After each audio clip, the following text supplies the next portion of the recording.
মধ্যপ্রদেশ ভ্রমণের সিরিজে আজ আমাদের শেষ দিন, আর এই শেষ দিনে আমরা ঘুরে দেখব জবলপুরের বেশ কয়েকটি দর্শনীয় স্থান।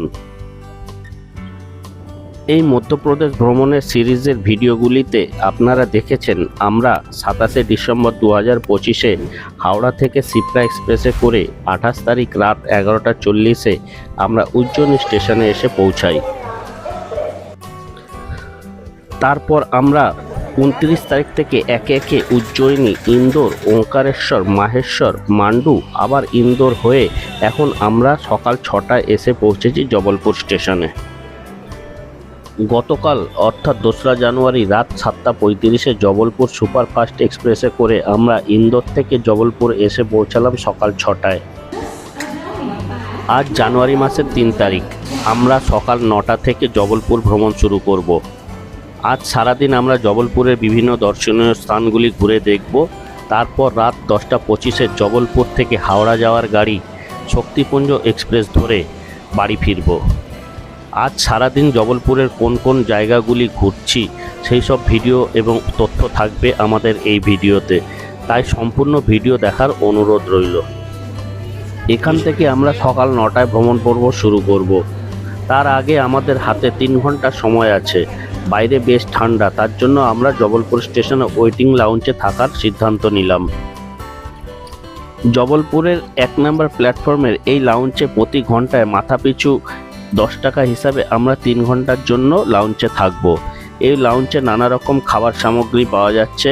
এখান থেকে আমরা পোহা, ব্রেড বাটার, চা, কফি, পেস্ট্রি সহযোগে ব্রেকফাস্টটা আমরা এখানে সেরে নিলাম। এই লাউঞ্জে পরিষ্কার পরিচ্ছন্ন ওয়াশরুমের ব্যবস্থা আছে, যা আমরা থাকাকালীন ব্যবহার করতে পারছি। আর এই লাউঞ্জে থাকার ক্ষেত্রে আমাদের আজ রাতে জবলপুর থেকে হাওড়া ফেরার ট্রেনের পিএনআর নাম্বার দিয়ে রেজিস্টার করতে হয়েছে এবং মাথাপিছু ঘন্টায় 10 টাকা চার্জ লেগেছে। আমাদের গাড়ি এসে গেছে, উপরে লাগেজগুলো তোলা হচ্ছে। লাগেজগুলো সেটিং করার পর আমরা এখন এই গাড়িতেই জবলপুর স্টেশন থেকে বেরিয়ে এখন আমরা জবলপুরের সাইট সিনগুলো করব। তারপর আবার আমরা এই গাড়িতেই রাত্রে রিটার্ন চলে এসে এখান থেকে আমরা ট্রেন ধরবো হাওড়া যাওয়ার জন্য। এখন বাজে 9:20 আর এখন আমরা বেরিয়ে পড়লাম জবলপুর স্টেশন থেকে সাইট সিন করব।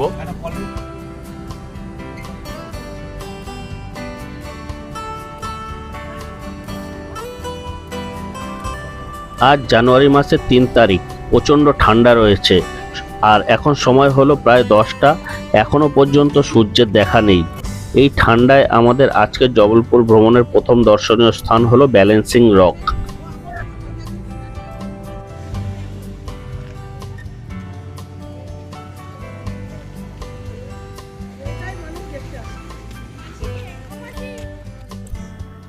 একটি বিশাল পাথরের উপর আরেকটি পাথর ঝুঁকিপূর্ণভাবে হাজার হাজার বছর ধরে ভারসাম্য রক্ষা করে দাঁড়িয়ে আছে। এই ব্যালেন্সিং রক রিক্টার স্কেলে 6.5 মাত্রার ভূমিকম্প সহ্য করে টিকে আছে। বিন্দুমাত্র বিচ্যুতি ঘটেনি। এই পাথরের সংস্পর্শের ক্ষেত্রফল মাত্র প্রায় 6 বর্গ ইঞ্চি। এটি একটি বিস্ময়কর ব্যাপার। এখানে কিছুক্ষণ থাকার পর আমাদের পরবর্তী দর্শনীয় স্থান হলো মদনমহল ফোর্ট। এরকম খাড়াই সিঁড়ি, এই সিঁড়ি বেয়ে উঠে এখন আমরা যাব মদনমহল ফোর্ট দেখতে। ইয়েস, এই দেখুন নিচে কেমন খাড়াই সিঁড়ি। আমাদের এই পথে 200টিরও বেশি সিঁড়ি ভেঙে উপরে উঠতে হবে মদনমহল ফোর্ট যাওয়ার জন্য। যাদের হাঁটুতে সমস্যা হচ্ছে তাদের একটু অসুবিধা হতে পারে, শ্বাসকষ্ট একটু হতে পারে।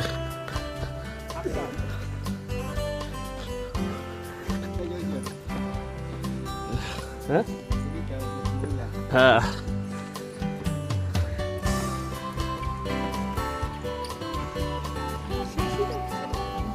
হবে, তারা চলতে থাক, একসময় ঠিক শেষ হবে।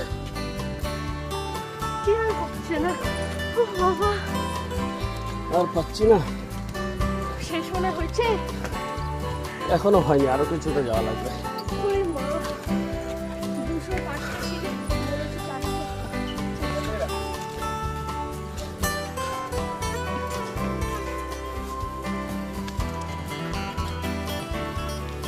হালকা শ্বাসকষ্ট হচ্ছে।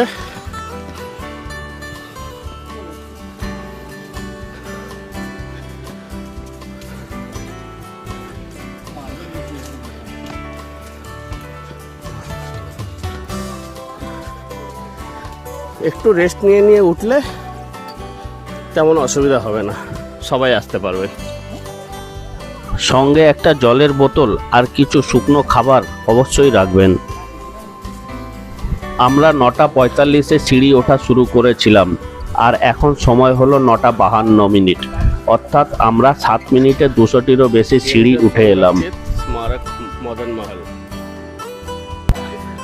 আমরা ফাইনালি 200টিরও বেশি সিঁড়ি বেয়ে চলে এসেছি এখন মদন মহল দুর্গে।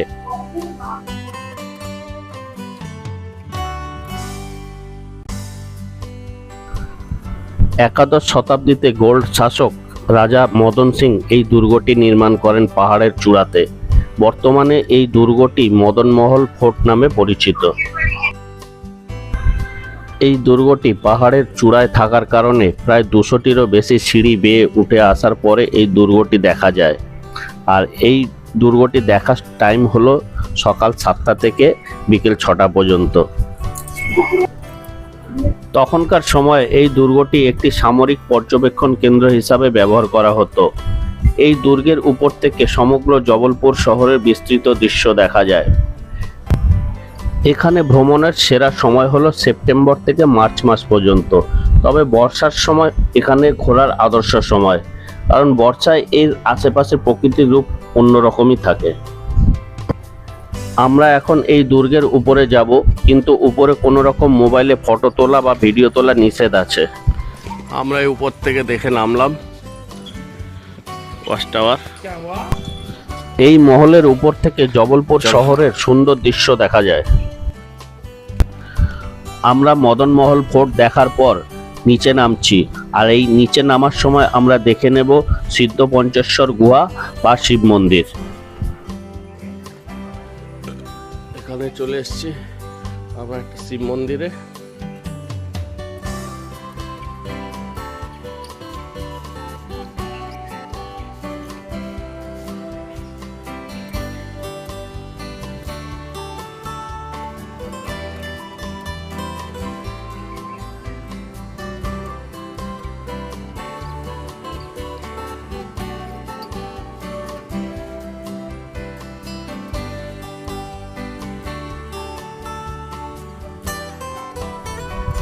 আমরা এখন যে শিব মন্দিরে আছি, এই শিব মন্দিরের এখান থেকেও জবলপুর শহরের সুন্দর ভিউ পাওয়া যাচ্ছে।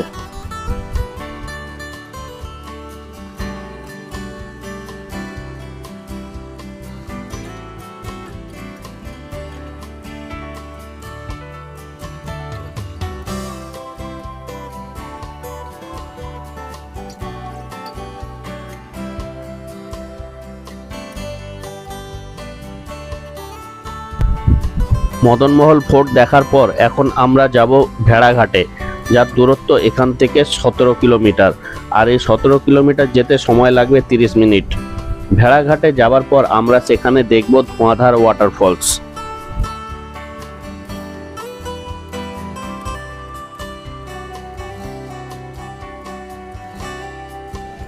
আমরা এখন চলে এসেছি রোপওয়ে স্টেশন, আর এই রোপওয়ে করে আমরা এখন যাব ধোঁয়াধার ওয়াটারফলস দেখতে। রোপওয়েতে আমাদের টিকিট লাগলো মাথাপিছু 145 টাকা যাওয়া এবং আসার জন্য। রোপওয়ে যখন চলা শুরু করলো, রোপওয়ে থেকে ধোঁয়াধার ওয়াটারফলসের দৃশ্য কিছুটা এরকম। আমরা পুরো মোহিত হয়ে গেলাম এত সুন্দর ওয়াটারফলস আর এত সুন্দর দৃশ্য দেখে। রোপওয়েতে না উঠলে উপলব্ধি করতেই পারতাম না যে উপর থেকে এই ফলস এতটা সুন্দর আর এতটা রোমাঞ্চকর।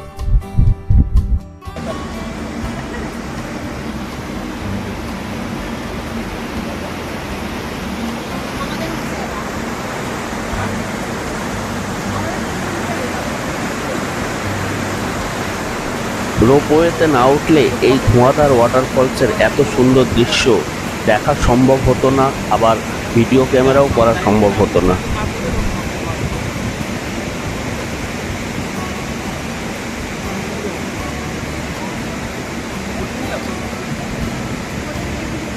বোটিং ওইদিকে।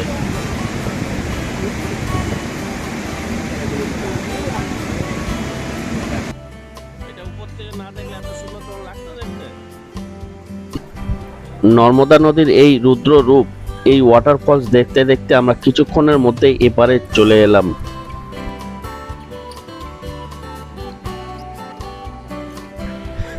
এপারে নামার পর আমরা আরো কাছ থেকে দেখব এই ওয়াটারফলস। এছাড়া এখান থেকে আর কোথাও যাওয়া যায় কিনা সেটা খোঁজ নেব, যদি যাওয়া যায় তবে আমরা সেখানেও ঘুরতে যাব।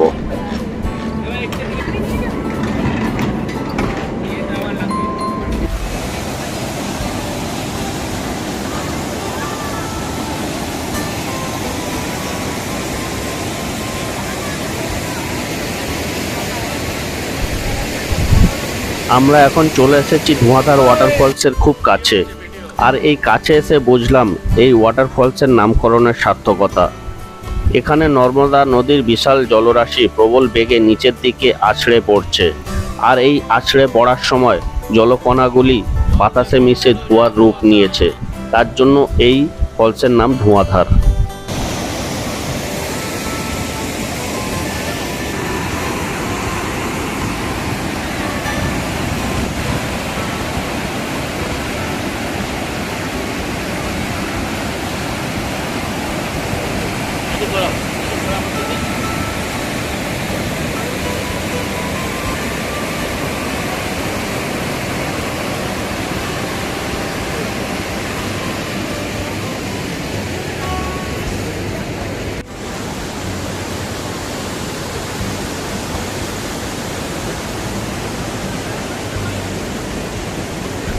আমি এখানে বেশিক্ষণ না, মিনিট দুয়েক দাঁড়িয়ে আছি, আর এই মিনিট দুয়েকের মধ্যে জলকণা এসে আমাকে পুরো ভিজিয়ে দিয়ে গেল।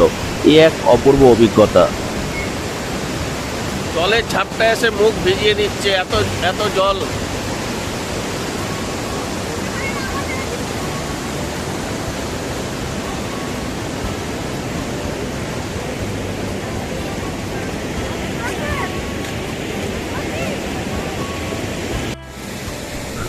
আমরা রয়েছি এপারে, আর ওপারেও বহু মানুষজন রয়েছেন, তারাও আনন্দ করছে।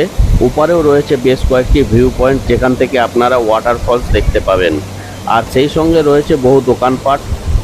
আর সেই তুলনায় এপারে লোক সংখ্যাও কম এবং দোকানপাটও সীমিত। যদি আপনারা রোপওয়েতে না আসতে চান তাহলে ওপার থেকে এই ফলস দেখার আনন্দ অনুভূতি পেতে পারেন। আমরা রোপওয়েতে আসার জন্য যে টাকাটা খরচ করেছি সেই টাকাটা ওপার থেকে দেখলে খরচ হবে না।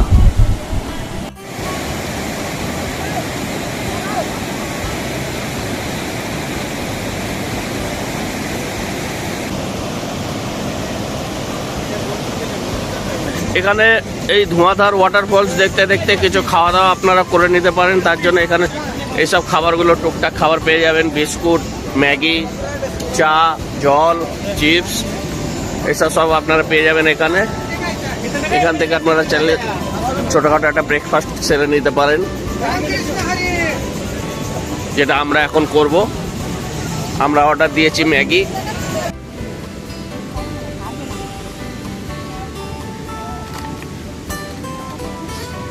গরম গরম ম্যাগি দিয়ে আমরা সকালে ব্রেকফাস্ট সেরে নিলাম।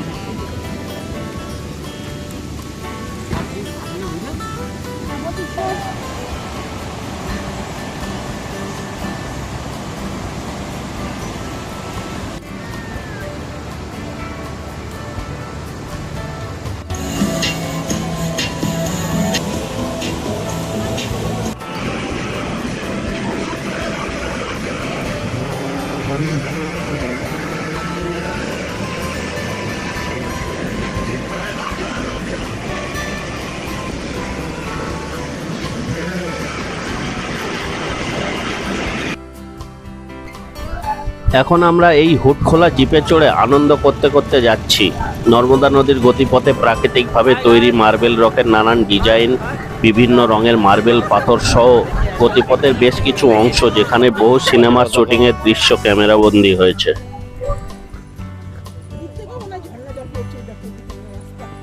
আমাদের গাড়ির ড্রাইভারই হলো আমাদের গাইড। উনি বলছেন এখানে প্রায় 7 রকমের মার্বেল দেখা যায়। কোথাও সাদা, কোথাও গোলাপি, আবার কোথাও বাদামি, আবার ধূসর রঙেরও মার্বেল আমরা দেখছি। এই জায়গাটি একবার দেখুন, কতটা ভয়ঙ্কর অথচ সুন্দর।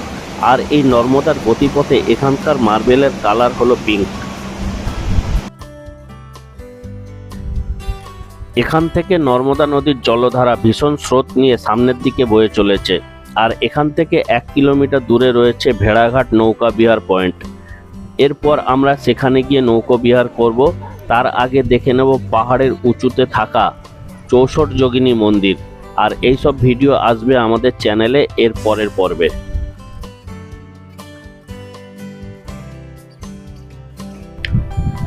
এখানে বিভিন্ন রঙের মার্বেল আর নর্মদার গতিপথ উপর থেকে দেখা ছাড়া আর কিছু দেখার নেই।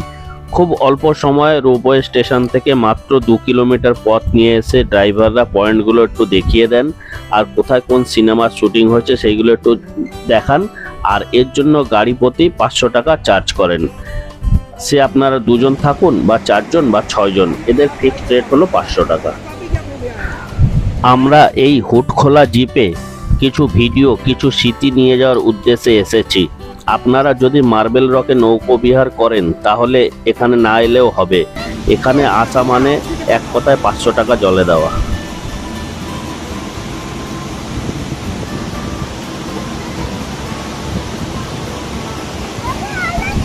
আমরা এখন রোপওয়ে করে আবার ওপারে ফিরে যাচ্ছি।